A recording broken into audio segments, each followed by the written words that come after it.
Good afternoon, sir. Good afternoon. What's your name, sir? My name is Samuel. Where are you originally from? I'm Igbo, and I'm from Oyo State, even though I'm born and bred in Lagos. So what kind of business do you do? I do my own business. I'm an entrepreneur. I do a lot of things. I'm into sports entertainment. I have a viewing center, and I also have a sports shop.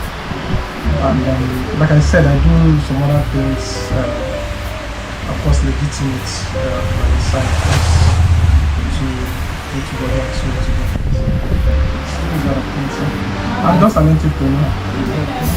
I want to ask you, what are the advantages and the disadvantages of like gambling in Nigeria, especially in this hard economy? Okay, like they say, there is nothing that has advantage that does not have disadvantage. The word gambling on its own, creates a kind of bad impression when used. But you should also understand that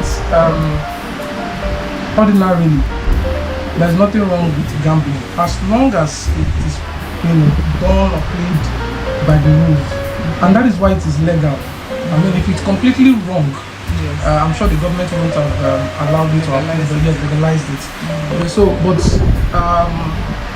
morally, it could be seen, to be unacceptable. However, it is legal, it is legitimate, and it is fine and okay as long as it is played within the rules. For instance, if you're not up to 18 years, it is assumed you're not responsible enough, so you're not supposed to play it. Okay. But for somebody who is independent, somebody who is earning, somebody who is mature and grown, yeah, you should be able to also play it. Again, within the rules, there are rules and laws guiding it.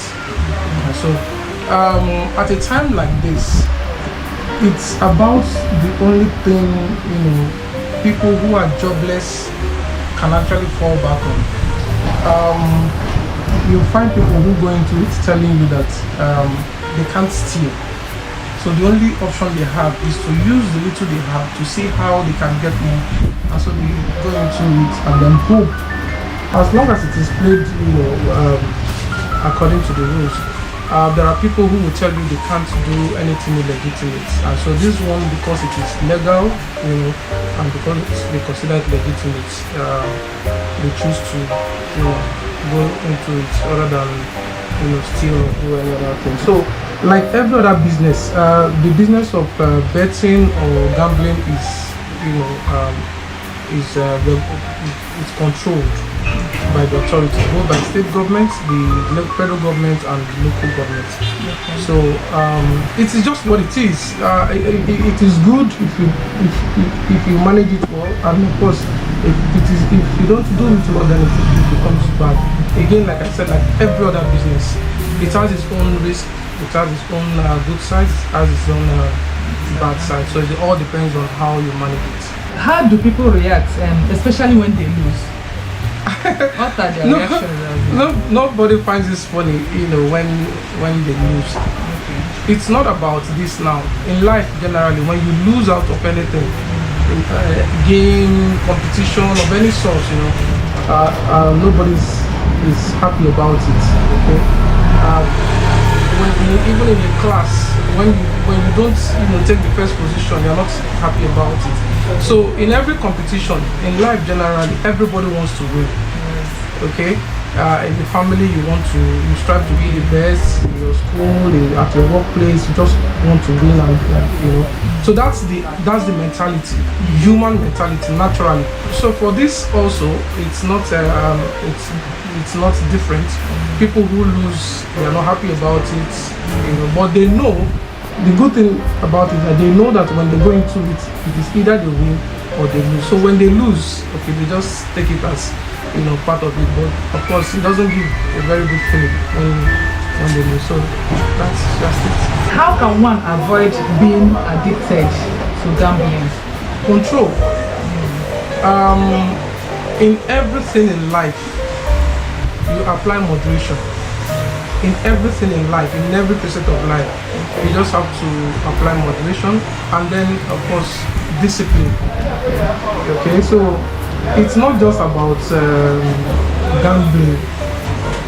even in your personal lifestyle, you're drinking, you're womanizing, if anything you're doing, even walking, just walking, you have to apply control and some discipline.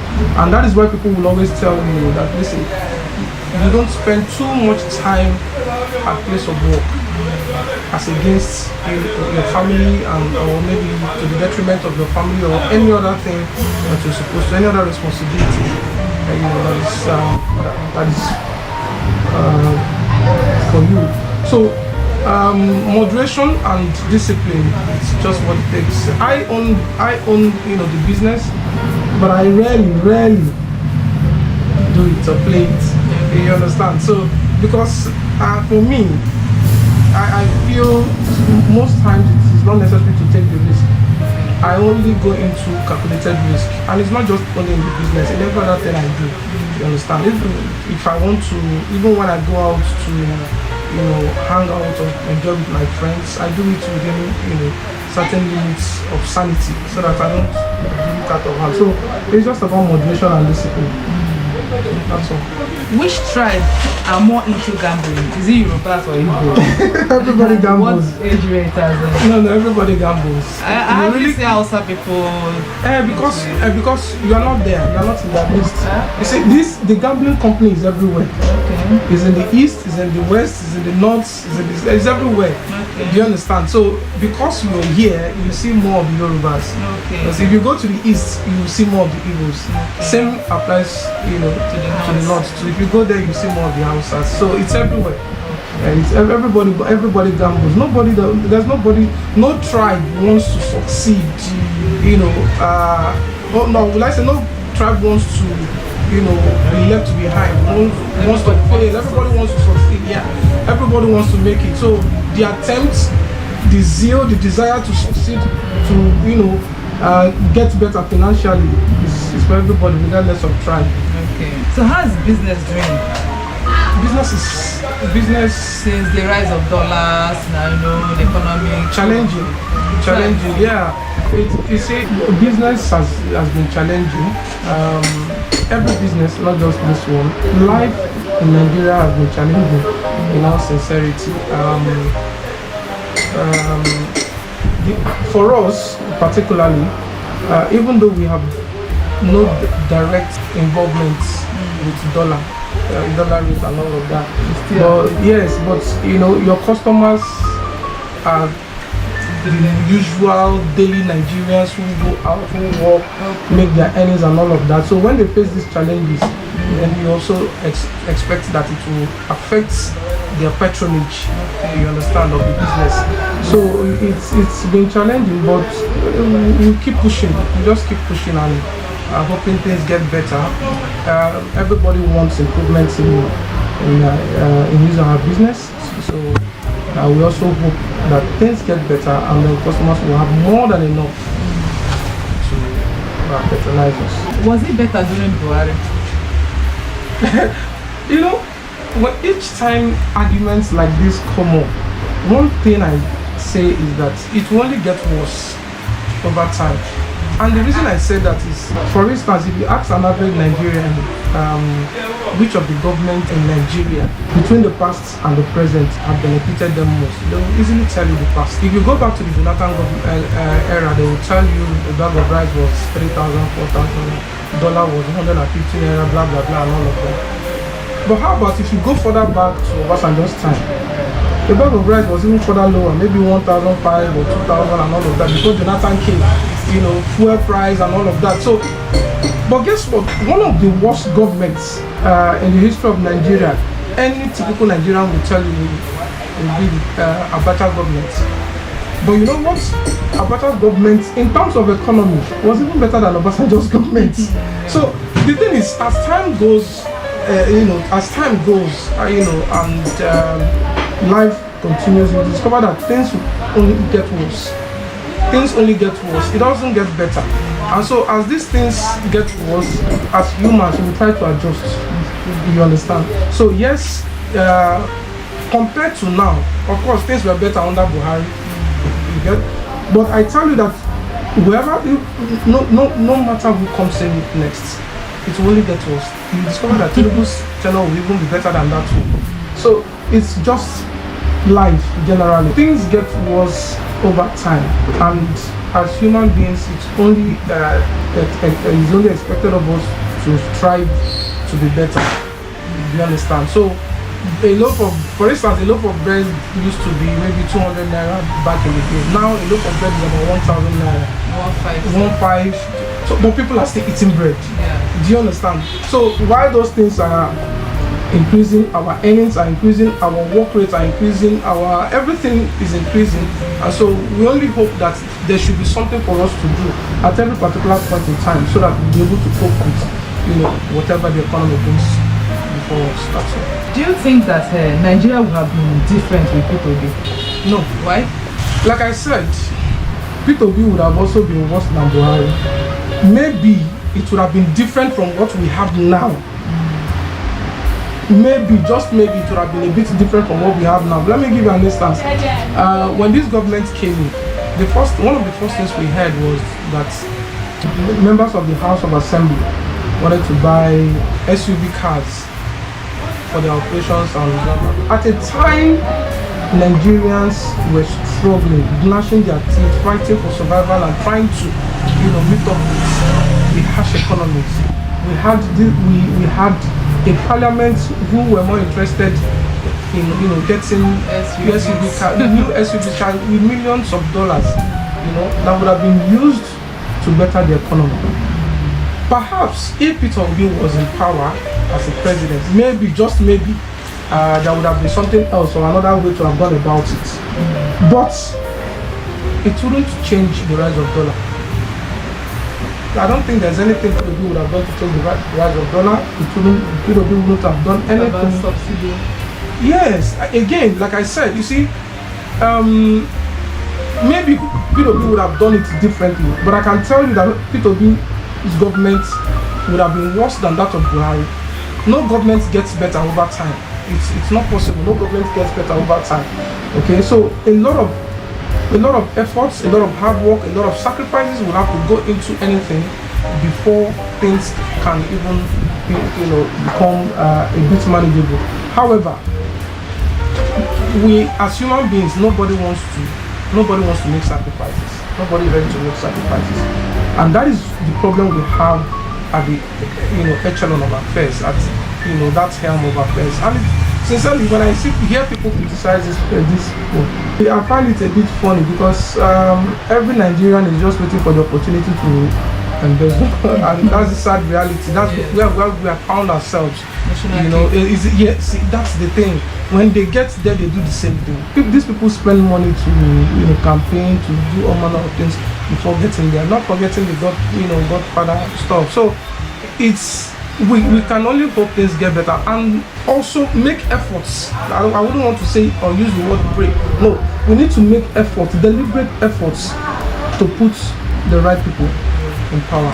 If that happens, maybe our sufferings will just reduce. So, do you think that cabals in Aso Rock will ever allow Igbo presidency? Let me even ask, is it the cabals that determine the presidency? I really don't think so.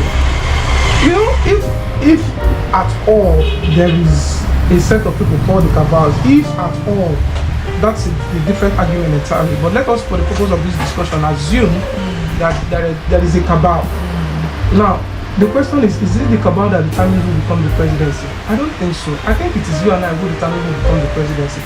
What the cabal does is to work on whoever gets there, whoever we give to them or put there to be the presidency. So sorry to cut you. Let me chip in that place. So when you say you and I, we all know what happened last election. What do you have to say about that? Like, we come out like massively, like as in when we do, like we're starting from campaign time and election time and everything. At the end of the day, which result do we got? So what do you have to say about that? The result we got is what we have now. No, I don't think so. You see, let us because me particularly, I came out to vote. Yes, I also came out to vote. You see, We can only talk about what we know or what is in the public. Okay. It is natural for people to say, we voted this person and this other person won. Those things are just normal, crying baby. Because he said you and I have the power. But yes, in the situation in Nigeria now, I don't think you and I have the power. No. When I said no, if you didn't feel you have the power, I'm sure you wouldn't have come out to vote. The reason you came out to vote was because you felt your vote. Yes, but when I now discovered that I didn't have the power. Did you discover that? I discovered that because all my effort was in vain. So I didn't see any results. But people are celebrating that their efforts didn't go in vain. I didn't see anybody celebrating. Well, maybe now, but at the end of the elections, people celebrated. People celebrated after the election that they won. Few people. No, how do you know there are few? Because I'm out there. I saw everything. You only saw what was around you. You didn't see what was in other places. But with the help of social media now. So we saw a lot of things. No, what you see, the thing. Let's say this. If I have a friend or a brother in Surulere, for instance, or maybe in Oka, or maybe in Kogi, do you understand? And he's in a particular place covering the election. He will only tell me what is happening, where he will be at the time. He's not going to tell me what will be in what is happening in another place. Okay. And even the TV stations, the social media, with all of these stations, so you discover that it is still what is around them. That's what they give to you. You understand? So the point I'm trying to make is whatever we think we know is limited to what we see or what we even hear. While we feel where we are or where we were didn't go down well, other people will feel differently. And the only thing we can judge with is what has been put out before the public, whether right or wrong. But that's the only thing we work with. And that is why when they went to courts, the courts worked with what was presented before them. It's not about perception, it's not about sentiment, it's not about the highest shouter. No, it's about what the evidence is before them. And the courts came out to say this is the person who has won the election. And that's what we're going to work with.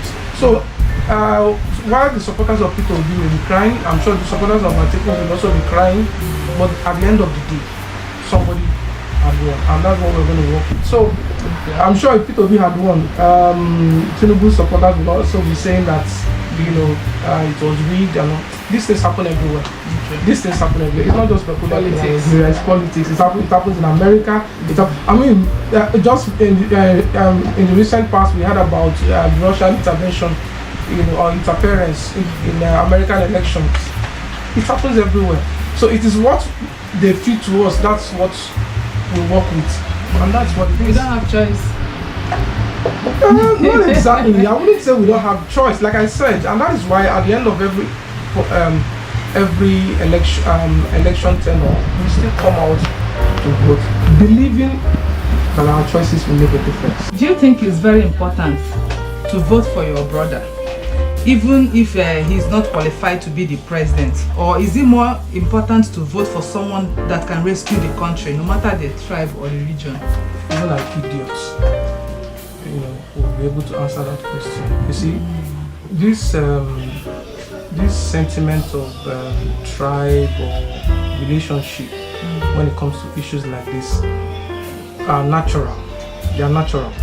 Okay, but you see, for the greater good of everybody, sometimes we need to look beyond just ourselves, or maybe our immediate. Yes, and that is where some of us who preach about doing the right thing, will always stand for competence, credibility, and ability to deliver. Okay, so the right thing to do is to consider or vote based on ability, competence, capability and all of that, without the sentiment of tribe. And unfortunately, this is where Nigeria is. Most, in fact, greater percentage of the population votes on these, these grounds, and that is why we are, we have found ourselves where we have found. Yes, exactly.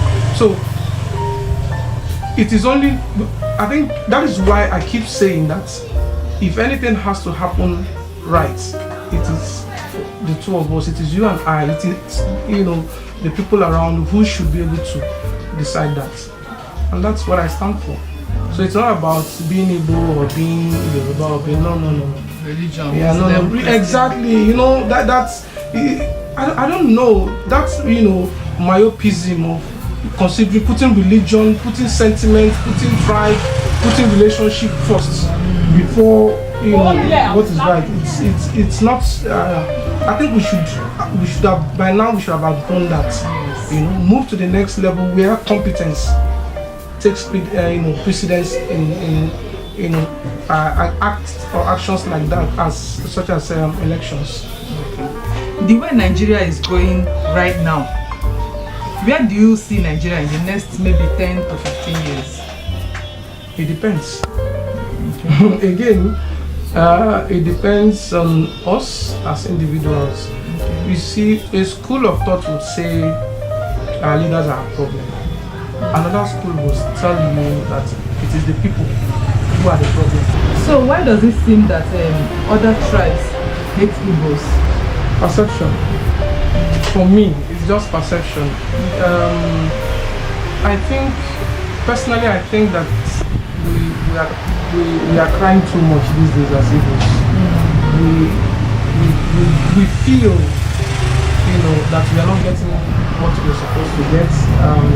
We are not being treated the way we are supposed to be treated. We are not,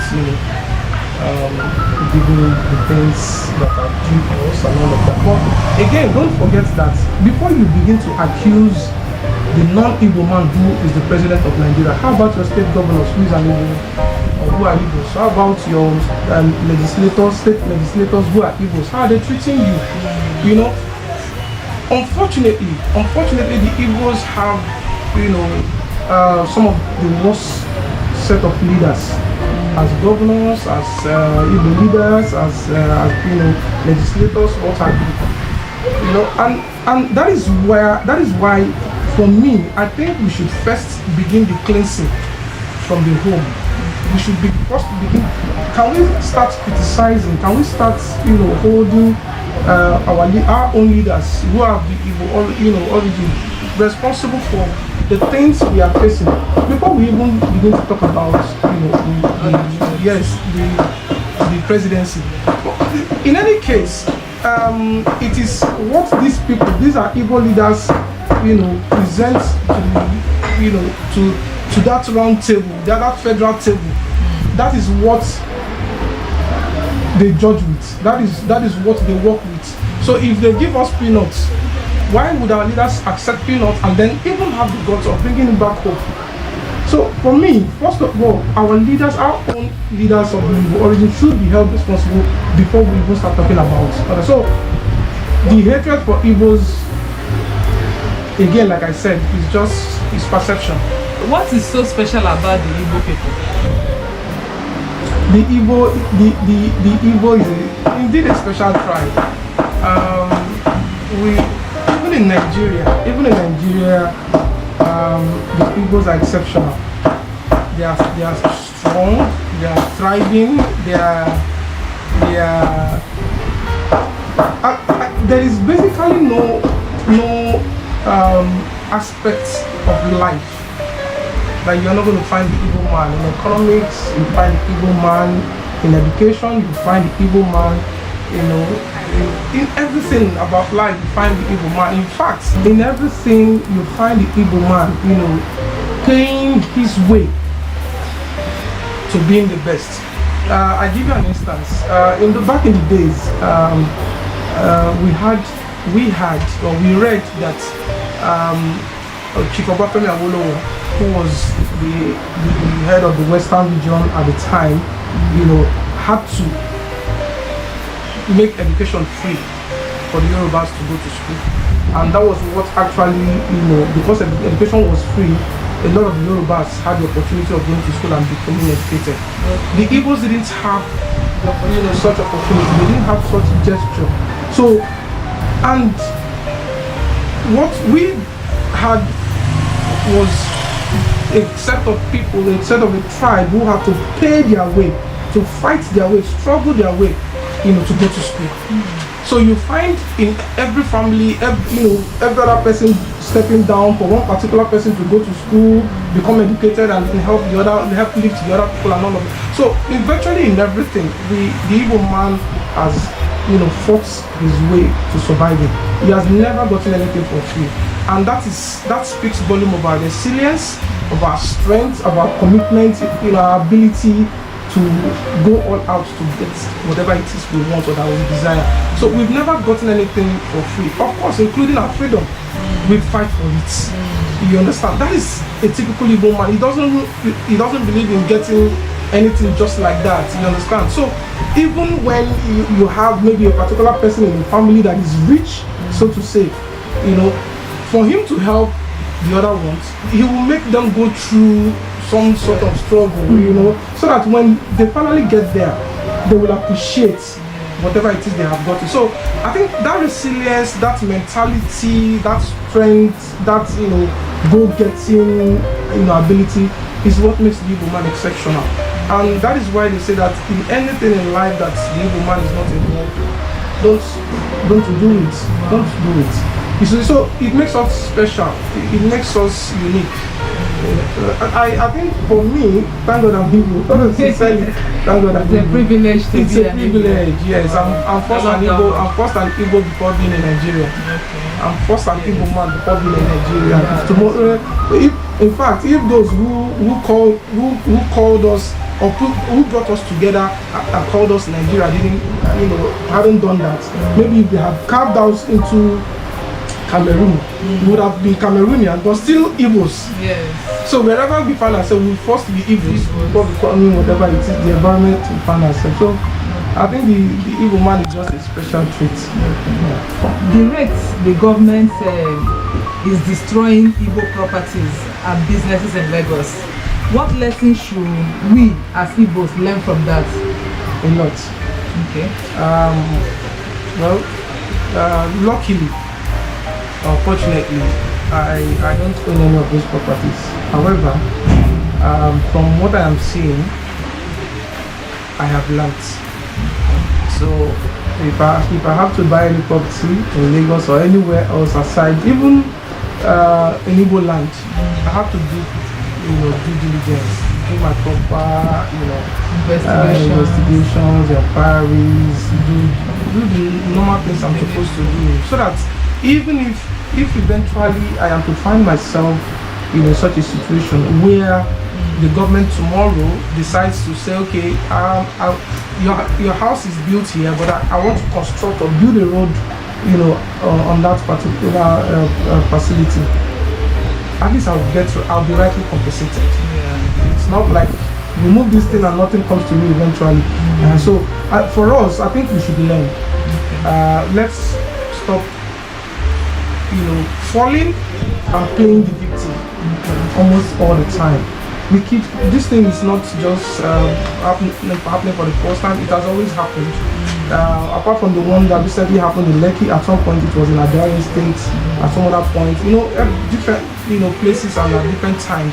So I think we should just learn and don't stop believing that with our wealth we can do anything. We can buy off anything, buy anywhere, get our way around anything. Can we just follow the laws of the land? This is not our land.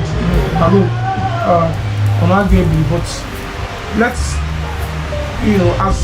as strangers in this land and also stakeholders too, let's try and do things the way things are expected to be done, so that we don't keep falling victim all the time.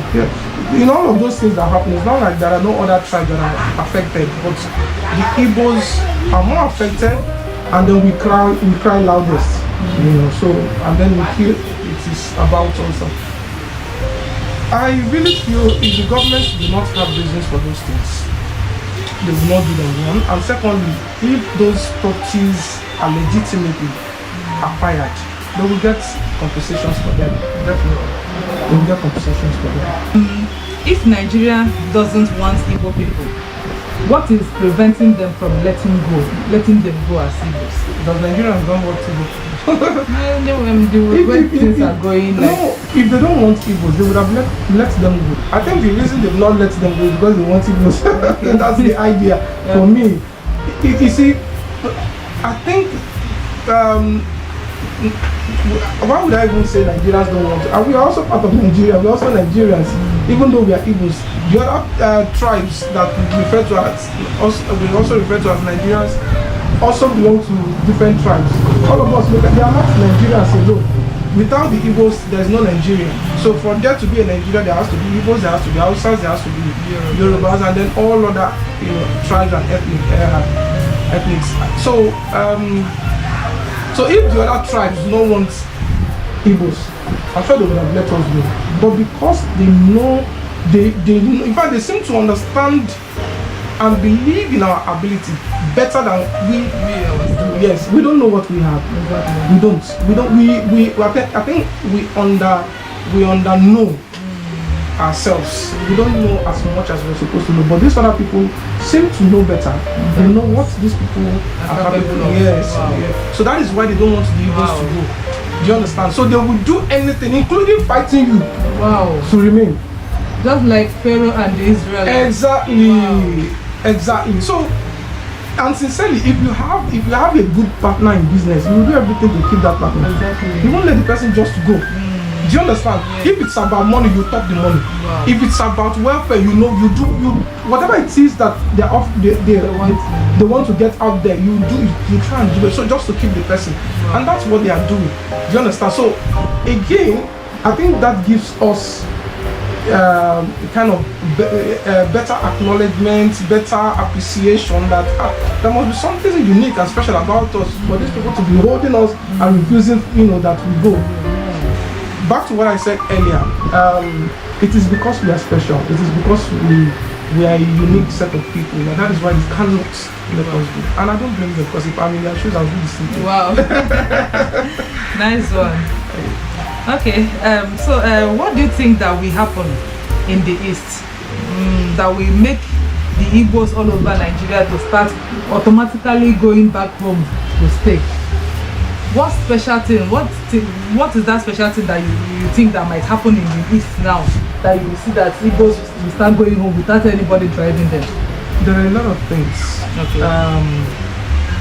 I'm sure if there's economically speaking this time, if there's a seaport in the East, okay, a lot of businesses will move to the East. If there's a seaport, there's a lot of businesses will move.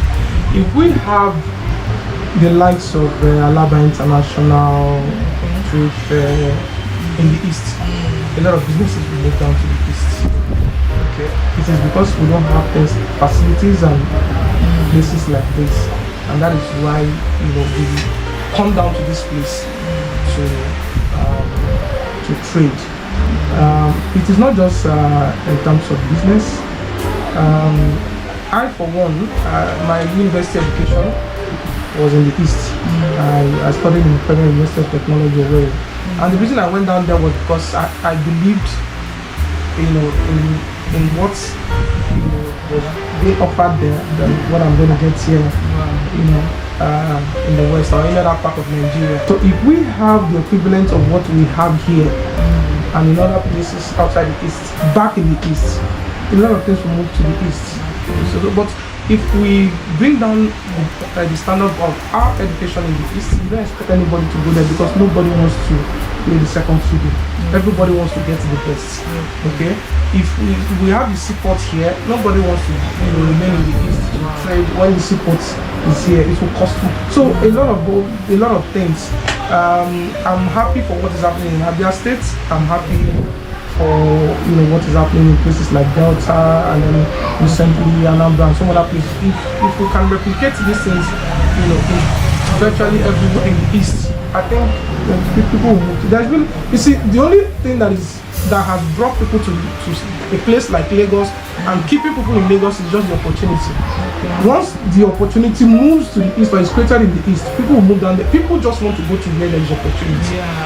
Do you understand? Yes, where there is opportunity, that's where people want to go. So with that, even if it is in the north and there's an opportunity there, people will move to that place.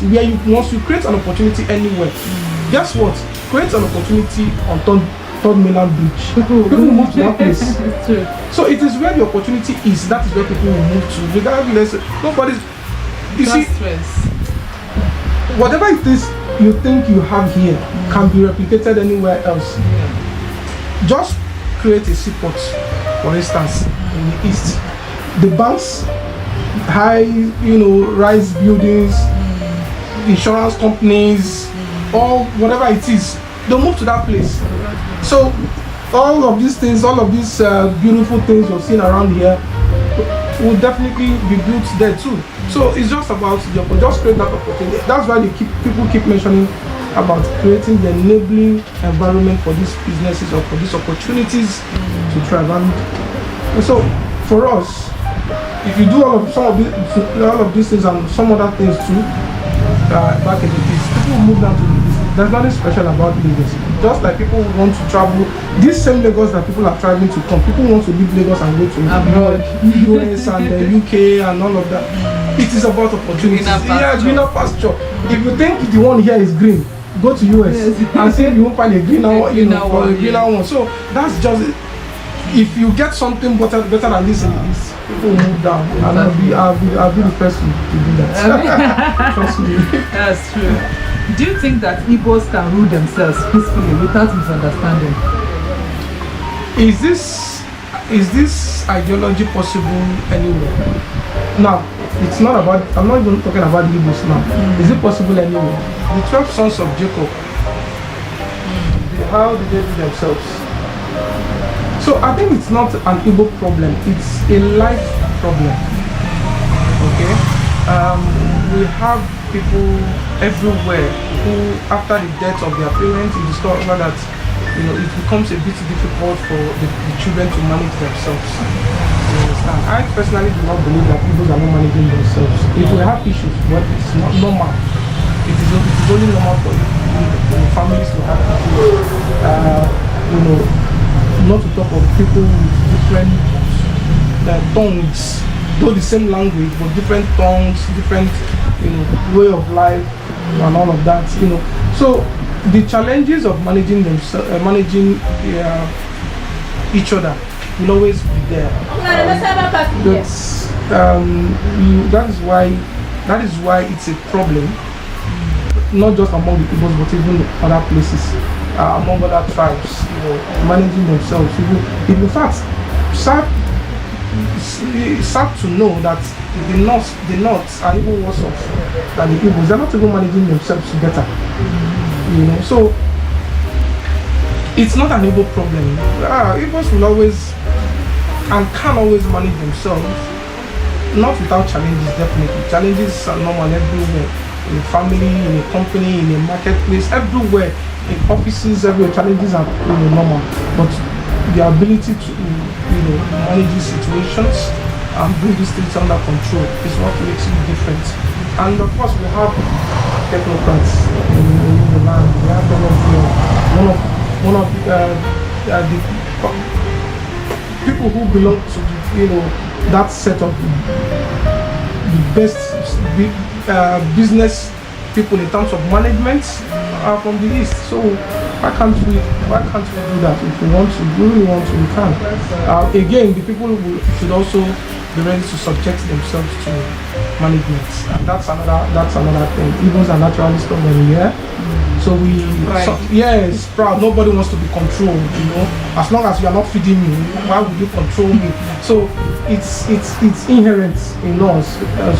But sometimes, if we have to achieve a purpose or achieve a goal, then we have to submit ourselves to management authorities, and teachings, so that we can move forward, putting aside individual and personal interests.